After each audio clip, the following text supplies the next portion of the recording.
할렐루야, 우리 주님을 찬송합니다. 오늘도 하나님 말씀 공부하는 시간 갖겠습니다. 2025년 4월 4일 금요일 사무엘하 21장에서 23장의 말씀입니다. 대한민국 국민이라면 오늘 어떤 선구가 나올까? 모두가 저같이 해외에 있는 선교사들이나 누군들 관심이 없겠습니까? 사람들 생각은 둘 중에 하나예요.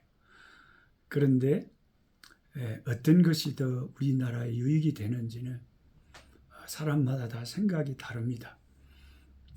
하나님께서 간섭하셔서 사람의 뜻대로 되지 않고 아버지께서 우리나라에 더 유익한 방향으로 결론을 역사의 물줄기를 틀어주시기를 그렇게 간절히 바라고 기도하고 소원합니다.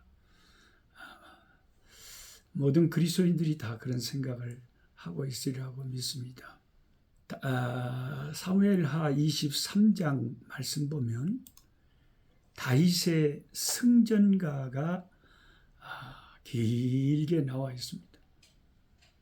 다윗의 인생 전체를 돌아볼 때 그의 삶은 이 주 하나님과 함께한 철저하게 하나님을 의지하는 그의 인생길이었습니다.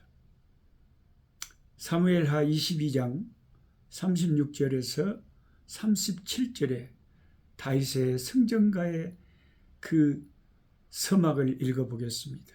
주께서 또 주의 구원의 방패를 내게 주시며 주의 온유함이 나를 크게 하셨나이다.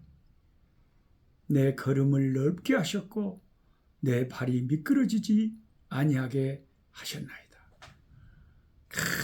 진짜 전부 하나님께서 자기를 보호해 주시고 크게 해 주시고 걸음을 넓혀 주시고 발이 미끄러지지 않게 지켜주셨다. 그러니까요, 우리가 교회에서도 보면 신앙생활 잘 하시는 분들, 늘 한결같으신 분들 계시잖아요. 그 발이 미끄러지지 아니하게 하시는 은총을 받은 사람들, 어쩌면 그렇게 한결같은지 모르겠어요. 그게 다 하나님의 은혜였다, 그렇게 고백합니다. 다윗은 주님께서 자신에게 구원의 방패, 그것을 주셨고 또 주님의 온유하심이 자신을 크게 만들어 주셨다. 하나님이 불쌍히 여기셔서 자기를 큰 인물로 큰 자리를 감당하도록 하나님이 관대하셔서 지금까지 은혜 베푸셔서 살게 하셨다. 이 모든 것이 하나님의 은혜라는 거죠. 하나님께서 다윗이 자유롭게 활동할 수 있도록 모든 방해물들을 없애주시고 다윗이 적을 향해 달려갈 때도 지치지 않도록 하나님께서 지치지 않은 또 은혜를 주시고 매 순간순간 다윗의 기도할 때 그 기도의 귀를 기울이시고 응답하신 하나님의 관대하심, 자비하심, 온유하심, 그것을 다윗을 다윗되게 하셨다, 이렇게 고백합니다. 계속해서 고백하기를 내가 내 원수를 뒤쫓아 멸하여 싸우며 그들을 무찌르기 전에는 돌이키지 아니하였나이다. 내가 그들을 무찔러 전멸시켰더니 그들이 내 발 아래에 엎드러지고 능히 일어나지 못하였나이다. 이는 주께서 내게 전쟁하게 하려고 능력으로 내게 띄우사 일어나 나를 치는 자를 내게 굴복하게 하셨사오며 주께서 또 내 원수들이 등을 내게로 향하게 하시고 내게 나를 미워하는 자를 끊어버리게 하셨습니다. 그들이 도움을 구해도 구원할 자가 없었고 여호와께 부르짖어도 대답하지 아니하셨나이다. 내가 그들을 땅에 티끌같이 부스러뜨리고 거리에 진흙같이 밟아 헤쳤나이다. 그야말로 완전한 성전가 아닙니까? 확실한 승리의 노래 아닙니까? 전멸시켜버렸다는 거예요. 하나님께서 자기를 이렇게 완전한 승리의 개가를 부를 수 있도록 역사하셨다는 거예요. 자신의 힘이 조금도 지쳐지지 않도록, 지치지도 힘이 딸리지도 않도록 하나님이 해주셨다고 고백합니다. 블레셋의 거인 골리앗을 참 하나님의 능력으로 무찌른 일에 그는 인생의 대부분을 전쟁터에서 보냈습니다. 그런 다윗에게 적들은 계속해서 패배했고 다윗을 더 이상 이겨내지 못했습니다. 다윗이 수많은 대적들을 격파하고 굴복시킬 수 있었던 이유는 오직 한 가지. 사무엘하 22장 40절의 고백대로 하나님의 능력으로 띠띠움을 받았기, 하나님이 능력으로 띠를 띄워주셨다. 아이의 능력의 권능으로 감싸주셨다. 그러니까 이길 수밖에 없죠. 어떤 지혜로운 권사님이 나는 놈 위에 뛰는 놈이 있고 뛰는 놈 위에 날아다니는 놈이 아니 뭐예요? 뛰는 놈 위에 나는 놈이 있고 나는 놈 위에 비행기 타는 놈이 있고 비행기 타는 놈 위에 하나님이 함께하는 놈이다. 하나님이 함께하는 다윗 같은 사람은 날고 뛰고 기어도 그를 못당해. 그를 못당해. 그 다음에 계속해서 승전의 노래를 부를 때 사무엘하 22장 44절에서 이렇게 부릅니다. 주께서 또 나를 내 백성의 다툼에서 건지시고 나를 보존하사 모든 민족의 으뜸으로 삼으셨습니다. 내가 알지 못하는 백성이 나를 섬기리. 이방인들이 내게 굴복하며 그들이 내 소문을 귀로 듣고 곧 내게 순복하리로. 이방인들이 세약하여 그들의 견고한 곳에서 떨며 나오리로다. 나를 내 백성의 다툼에서 건지셨다. 이것은 뭘 말합니까? 다윗이 통일국가를 이루기 전에 사울의 아들 이스보셋과 대치했던 상황입니다. 그 참 사울의 아들 요나단과 말기수아와 다른 아들들 다 전쟁터에서 아버지랑 죽었는데 이스보셋이라는 아들은 살아있었어요. 근데 아브넬 장관이 이스보셋을 꼭두각시로 내세우고 자기가 권력을 잡고 유다의 지파의 우두머리로 헤브론에서 왕이 된 다윗을 대항하여 거의 내전을 일으키다시피 서로 대적하는 상황이 일어났지 않습니까?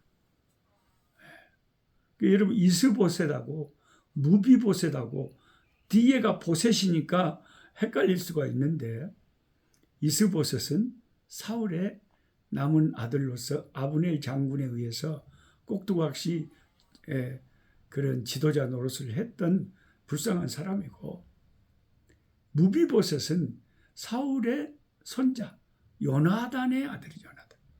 그래서 다윗이 끔찍하게도 그 다리에 장애를 입었던 무비보셋을 자기 왕의 식탁에 앉게 해주고 큰 자비와 의리와 우정을 보여줬던 그런 그 요나단의 아들이 무비보셋이고. 그래갖고 이제 다윗이 7년 동안 그 아브넬 장군과 이스보셋 왕이 이 내전처럼 대치했던 상황에서 서로 대치했잖아요.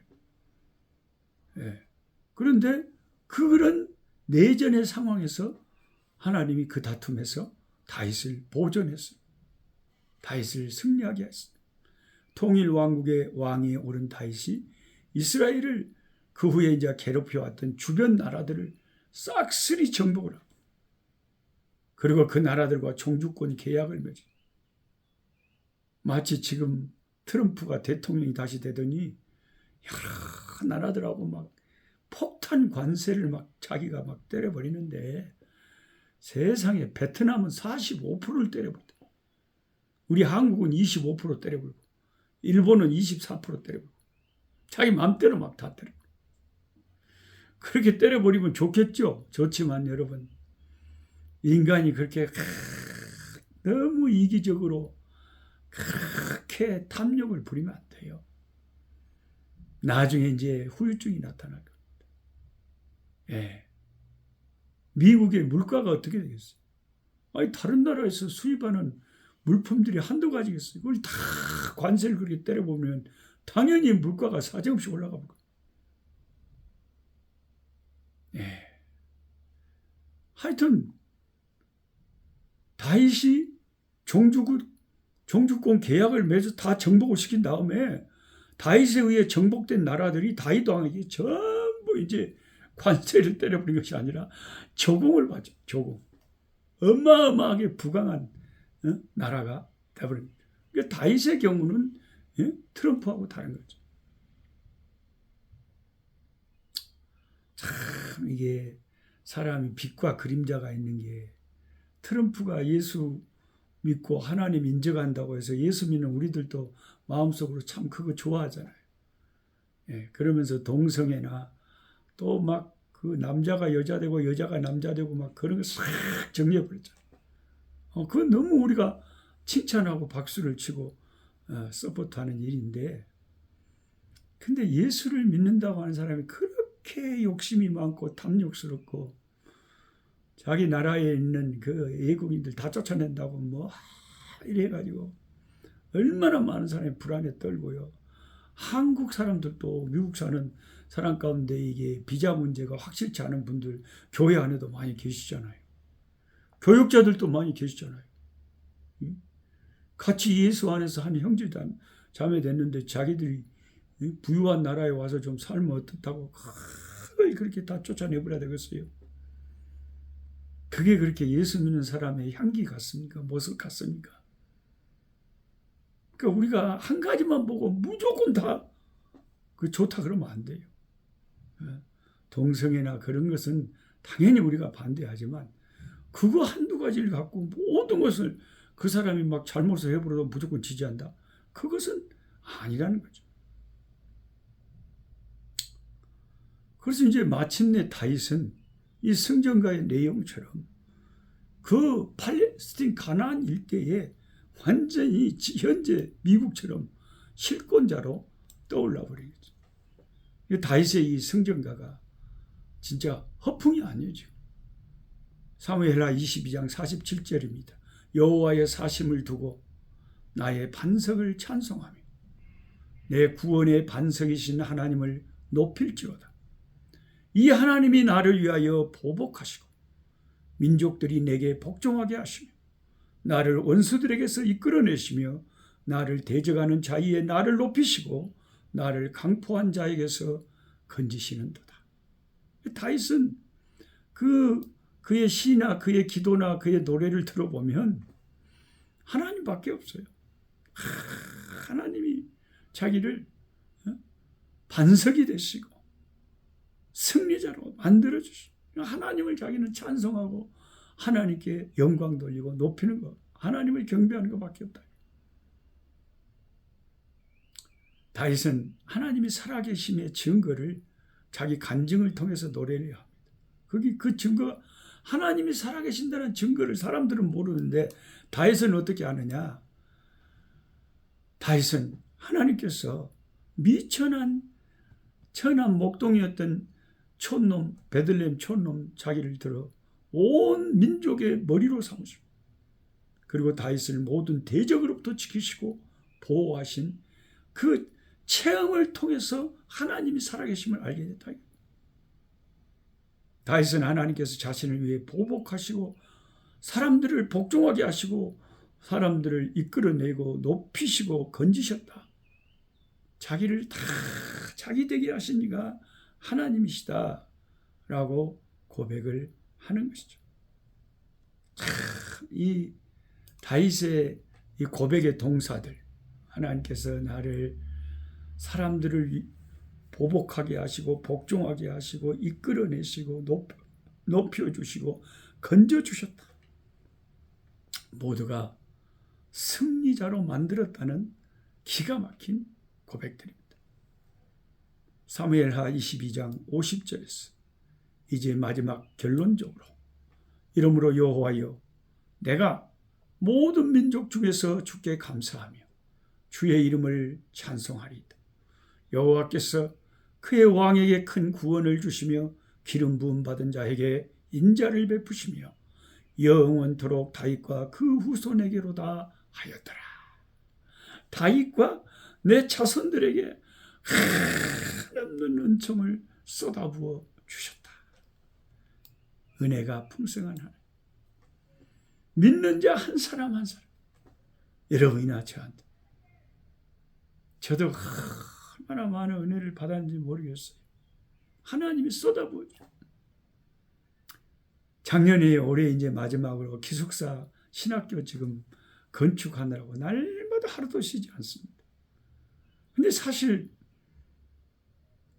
한국에 후원 교회들 많이 있지만 아무 교회도 이 일에 대해서 올해는 지금 도와주는 교회가 아무도 없습니다. 개인도 아무도 없어요. 근데 신기하게 보세요. 올해는 내가 그동안 하나님 앞에 받은 은혜로 내가 입고 있던 옷, 살고 있던 집, 내가 가지고 있던 물품들 다 정리하고 팔아서 이게 하나님의 나라를 위해서 신학교를 내게 있는 걸 다 바쳐서 짓는데 다 지금까지 또 열심히 하고 있어요. 벽돌 올라가고 있습니다. 절반 정도 지어졌습니다. 그 와중에 내가 또 돼지집까지 짓고 있어요. 돼지 21마리 갖다 놨어. 아이고 돼지가 얼마나 귀여운지 몰라. 돼지가 귀여워 죽겠어. 우리 신학생들 내년부터 이제 들어오면 참 다 돼지 한 마리씩 책임지게 해가지고 저희들 졸업할 때 미천으로 삼도록.